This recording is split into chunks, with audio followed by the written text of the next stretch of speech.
네, 안녕하십니까. 오늘도 일상기도회로 하나님이 주신 하루를 시작하고자 합니다. 오늘은 데살로니가전서 2장의 말씀을 살펴볼 텐데 함께 살펴볼 본문은 데살로니가전서 2장 1절에서 16절까지의 본문입니다. 어제 우리는 데살로니가전서 1장을 통해 바울이 짧은 시간에 세운 교회였지만 교회의 좋은 소식을 듣고 그들의 신앙을 격려하는 메시지를 함께 살펴보았습니다. 오늘 살펴볼 2장의 내용은 바울 자신이 사역을 어떻게 감당했는지, 그리고 복음을 전하는 자로서 어떤 태도를 가졌는지에 대한 증언과 권면의 말씀입니다. 데살로니가 교회는 어떤 교회였습니까? 앞서 말한 것처럼 바울이 2차 선교 여행 중에 세운 교회로 몇 주밖에 함께하지 못한 교회였습니다. 그러나 그럼에도 불구하고 강한 신앙의 모습들을 보여주면서 그들의 사회 속에서 그들을 향한 압박과 반대 가운데에도 신앙을 지켜나가는 모습을 기록하고 있는 것이 이 데살로니가 교회의 모습이었습니다. 당시 로마 제국의 황제 숭배 사상과 헬라 문화는 지배적이었습니다. 새로운 유일한 신앙, 그것도 예수 그리스도가 주 되심을 외치는 기독교는 곧 그들이 머물고 있었던, 소속되어 있었던 사회에서는 사회적으로 위협이 되었습니다. 그런 시대 속에서 바울은 사람을 기쁘게 하려 하지 않고 오직 하나님을 기쁘게 하려는 자로서 복음을 전했다라고 이야기를 하는데 함께 2장의 말씀을 보다 더 자세하게 살펴보겠습니다. 바울은 2장 1절에서 이렇게 기록합니다. 형제들아, 우리가 너희 가운데 들어간 것이 헛되지 않은 줄을 너희가 친히 아나니 라고 기록을 하고 있습니다. 여기서 헛되지 않은은 무의미한 공허한을 의미합니다. 바울의 전도는 단순한 말이 아니라 실제 열매가 맺혔습니다. 바울이 어떤 상황에서 데살로니가에 도착했을까요? 바울이 데살로니가에 도착했을 때는 그들이 이제 복음을 전할 힘에 가득 차서 도착했다기보다 바울은 빌립보에서 복음을 전해다가 매를 맞고 옥에 갇힌 직후에 데살로니가 지역으로 왔습니다. 그러나 그들은 그들을 복음을 전하는 일에 그들을 압박하고 그들을 박해하는 것에 굴하지 않고 다시 데살로니가 교회에 도착했을 때 데살로니가 지역에서 유대인의 회당에 들어가 복음을 전하고 그들 가운데에 교회를 세워나가는 모습을 보입니다. 그런 바울이 복음을 전하고 이제 권면을 시작하고 있는 거죠. 그들이 권면하려는 이유는 간단합니다. 3절 말씀에서는 이렇게 기록하고 있는데 2장 3절에서는 우리의 권면은 간사함이나 부정에서 난 것이 아니요 속임수로 하는 것도 아니라 라고 기록을 하고 있습니다. 바울 당시 말 잘하는 사람들이 많이 있었습니다. 특별히 그 당시에는 수사학이나 변론을 잘하는 것이 그들의 학식이 뛰어난 것, 그들의 능력이 좋은 것으로 나타나는 일이었기 때문에 이 수사학이나 변론을 잘하는 것에 있어서 그런 일을 배우는 것은 아주 흔히 있는 일이었습니다. 그러니 바울이 지금 자신이 하는 것은 간사함이나 부정에서 난 것이 아니고 속임수로 말을 잘해 보이는 것도 아니다라고 이야기를 하는 거죠. 이제 바울이 하는 일은 4절에서 말하기를 이렇게 기록하는데 2장 4절은 오직 하나님께 옳게 여기심을 입어 복음을 위탁받았으니 우리가 이와 같이 말함은 여기서부터입니다. 사람을 기쁘게 하려 함이 아니요 오직 우리 마음을 감찰하시는 하나님을 기쁘시게 하려 함이라. 수사학과 변론을 하는 것들의 목적이 무엇입니까? 자신의 능력을 과시하고 자신의 주장이 의미가 있다는 것을 보여주면서 듣는 자로 하여금 그들을 설득하고 기쁘게 하는 것이었습니다. 그러나 지금 바울이 하는 일은 그들의 논리와 그들의 언변은 사람을 기쁘게 하는 것이 아니다라고 이야기하면서 그들이 하는 일의 목적은 오직 우리 마음을 감찰하시는 하나님을 기쁘시게 하려 함이다 라고 기록을 하고 있는 거죠.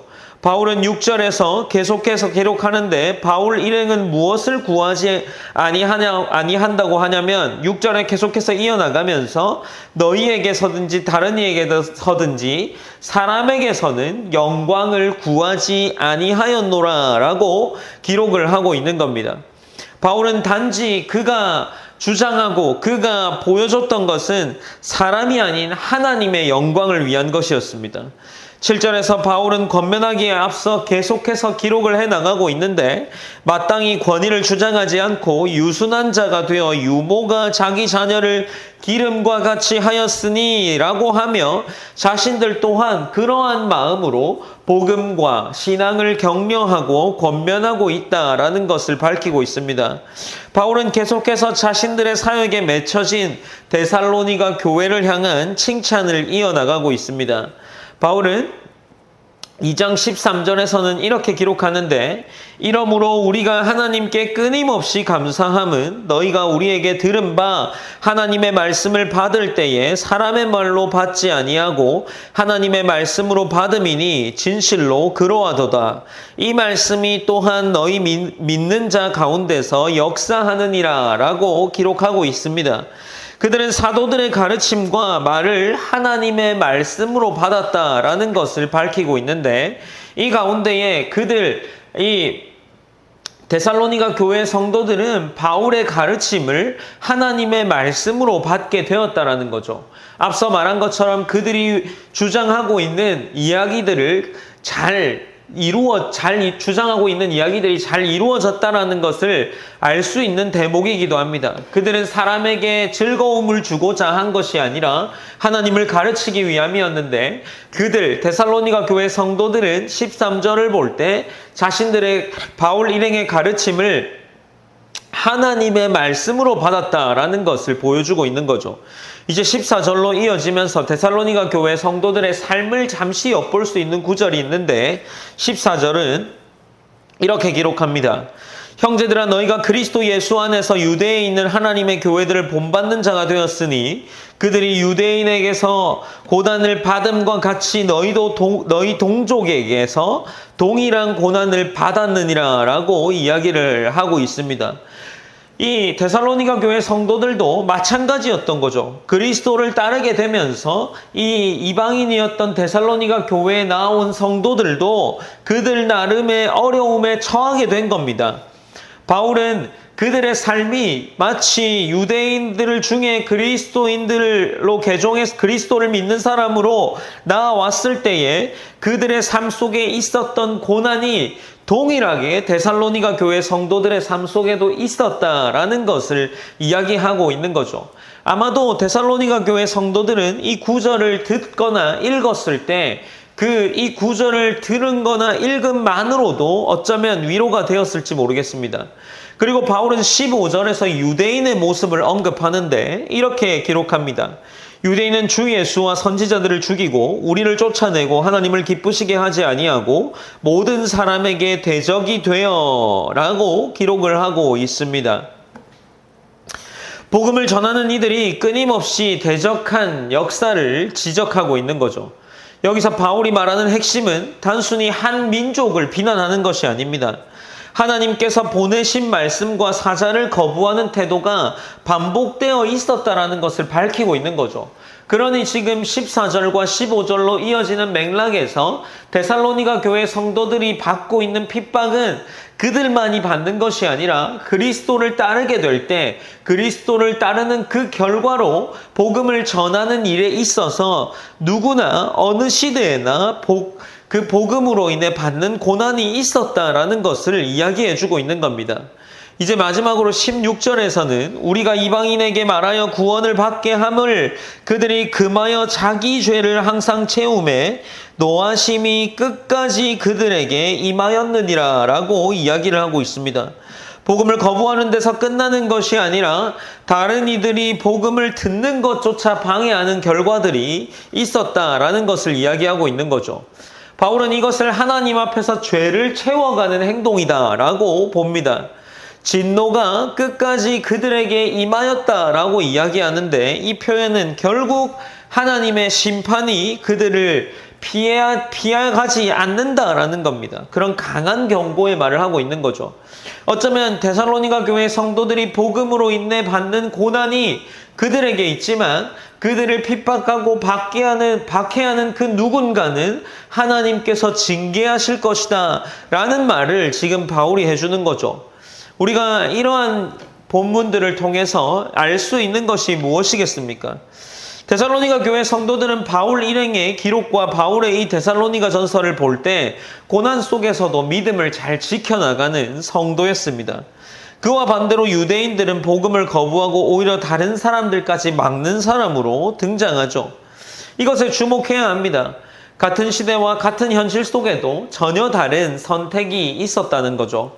오늘 우리도 마찬가지이지 않겠습니까? 복음을 붙잡고 고난을 감수하면서 그 나름대로 그 고난 가운데 길을 걸어가며 하나님을 기쁘시게 하는 삶을 살 것인지, 아니면 세상과 사람의 시선을 따라 복음을 가볍게 여기면서 멀어질 것인지, 본문은 우리에게 분명히 도전하고 있습니다.